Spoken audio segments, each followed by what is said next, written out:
Good morning students, आपका एक बार फिर से स्वागत है हमारे इस यूट्यूब चैनल पर।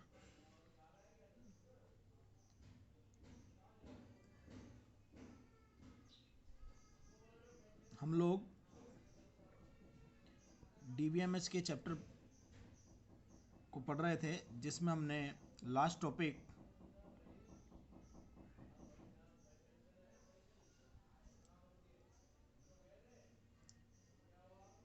कीज़ का पढ़ा था, जिसमें हमने प्राइमरी की, कैंडिडेट की, कंपोजिट की व फॉरेन की को समझा था।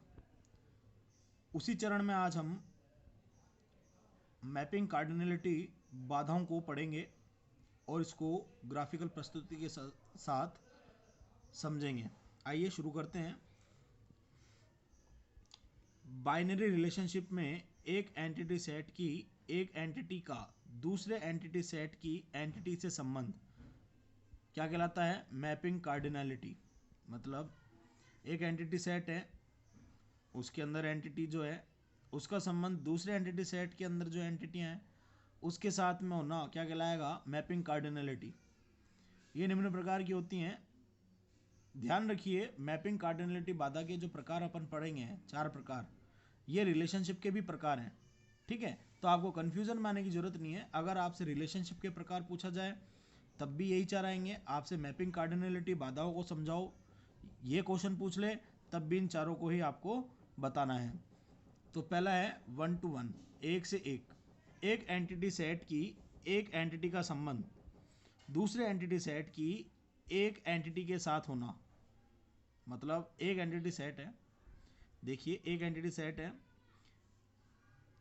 इसकी एक एंटिटी का संबंध दूसरे एंटिटी सेट की एक एंटिटी के साथ में होना। देखिए एक एंटिटी का संबंध दूसरे के साथ में, तो ये कौन सा संबंध हो गया?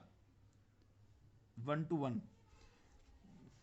ठीक है, जैसे माना कि एक स्कूल में एक टीचर है और वो एक सब्जेक्ट पढ़ाएगा, तो टीचर टीच सब्जेक्ट। ठीक है, आइए अब बात करते हैं दूसरी बाधा की, जिसका नाम है 1 to many। मैपिंग कार्डिनलिटी का दूसरा प्रकार है ये। एक एंटिटी सेट की एक एंटिटी का संबंध दूसरे एंटिटी सेट की एक से अधिक एंटिटीज के साथ होना क्या कहलाता है? 1 to many मैपिंग कार्डिनलिटी या 1 to many रिलेशनशिप। ठीक है, उदाहरण के लिए एक स्कूल में सभी सब्जेक्ट के टीचर नहीं होने पर एक टीचर एक से अधिक सब्जेक्ट भी पढ़ा सकता है। आपको पता ही है, यदि कोई टीचर एब्सेंट रह जाता है तो जो एक सब्जेक्ट का टीचर है कई बार वह एक से अधिक सब्जेक्ट भी पढ़ाता है। तो ठीक है, तो देखिए इधर एक एंटिटी का संबंध अनेक के साथ में होना क्या कहलाता है? 1 to many। जैसे टीचर टीचेज सब्जेक्ट्स, तो एक टीचर जो है वो एक से अधिक सब्जेक्ट भी पढ़ा सकता है। आइए अब अगली देखते हैं। अगली है दोस्तों हमारी मैनी टू वन। एक एंटिटी सेट की एक से अधिक एंटिटीज का संबंध दूसरे एंटिटी सेट की केवल एक एंटिटी के साथ होता है। उदाहरण, माना कई स्टूडेंट्स एक क्लास में एडमिशन लेते हैं। आपको होता है एडमिशन टाइम में एक विद्यालय में एक ही क्लास में एक से अधिक स्टूडेंट भी एडमिशन लेते हैं। तो ये हो गया मैनी, एक से अधिक स्टूडेंट के लिए मैनी आ गया और एक क्लास के लिए 1 आ गया। तो देखिए इसकी एक ग्राफिकल प्रस्तुति, students admission in the class. आइए अब अपन आखिरी रिलेशनशिप के प्रकार की बात करते हैं या मैपिंग कार्डिनलिटी बाधा की बात करते हैं, जिसका नाम है मैनी टू मैनी। एक एंटिटी सेट की अनेक एंटिटीज का संबंध दूसरे एंटिटी सेट की अनेक एंटिटीज के साथ होना क्या कहलाएगा? Many to many relationship. माना एक स्कूल में बहुत सारे टीचर्स हैं और सभी अलग अलग सब्जेक्ट्स पढ़ाते हैं। आपको पता है स्कूल में बहुत सारे टीचर्स होते हैं जो कि अलग अलग सब्जेक्ट पढ़ाते हैं। तो ये टीचर बहुत सारे हो गए, सब्जेक्ट बहुत सारे हो गए। ठीक है, जब इनका आपस में संबंध दर्शाएंगे तो क्या होगा? Many to many. तो देखिए ये मैनी टू मैनी।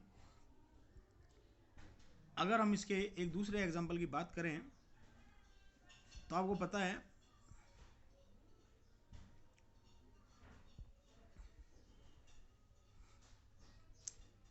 एक क्लास में बहुत सारे स्टूडेंट होते हैं और सब्जेक्ट भी बहुत सारे होते हैं, और वो क्या करते हैं, स्टूडेंट सब्जेक्टों को पढ़ते हैं, तो स्टूडेंट्स टीचेस स्टडीज सब्जेक्ट्स।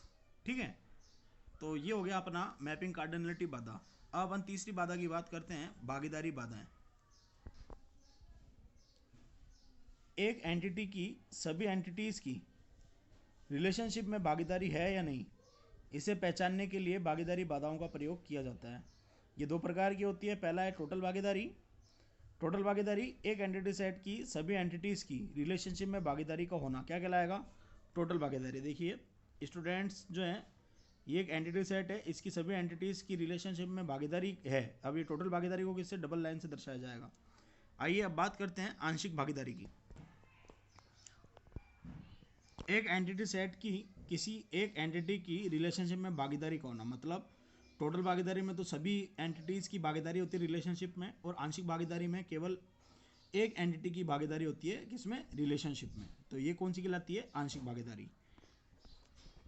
अगर दोस्तों आपको ये वीडियो पसंद आया हो तो हमारे चैनल को सब्सक्राइब करें, लाइक करें और ज़्यादा से ज़्यादा शेयर करें। हम हमारे नेक्स्ट वीडियो में नॉर्मलाइजेशन और बैड डेटाबेस व